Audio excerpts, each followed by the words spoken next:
Selamat pagi, kali ini saya Ajeng Laras akan membahas tentang bab 7 yaitu menulis berita.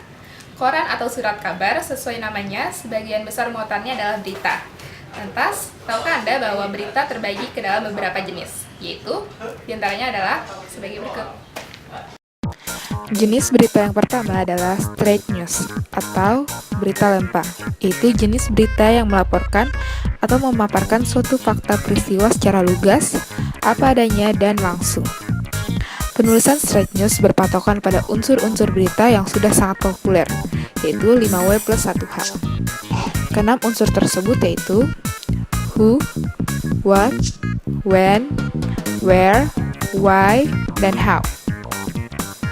Jenis berita yang kedua adalah hard news, yaitu berita yang melaporkan peristiwa yang menggemparkan karena sifat kejadian atau peristiwanya yang luar biasa, misalnya tentang kecelakaan, bencana alam, atau kriminalitas.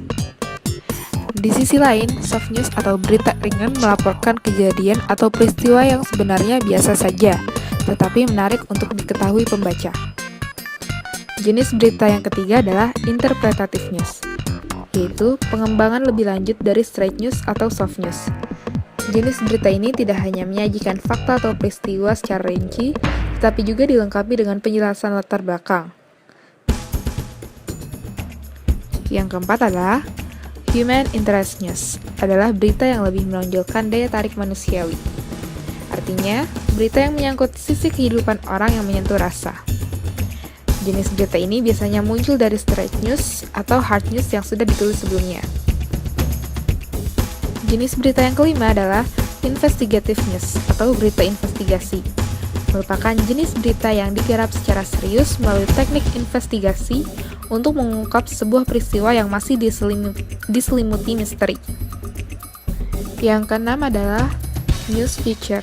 Mirip dengan human interest news karena keduanya mengandung unsur daya pikat manusiawi, tetapi lebih menekankan pada rincian tentang makna di balik peristiwa. Dan yang terakhir adalah opinion news atau berita opini, berisi opini atau pendapat narasumber. Biasanya tokoh atau orang yang ahli di bidangnya untuk memperkaya berita tentang suatu peristiwa atau kejadian. Selanjutnya adalah bab 8 yaitu menulis opini.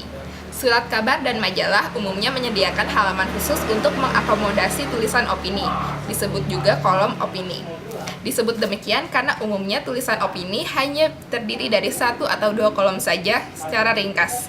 Pada surat kabar, pemisahan halaman antara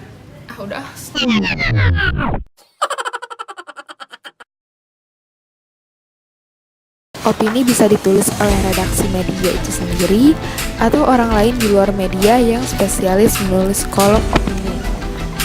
Opini tidak memerlukan bukti nyata atau fakta untuk mendukung pendapat penulis. Satu-satunya pendukung hanya argumentasi penulis berdasarkan penalaran yang menurut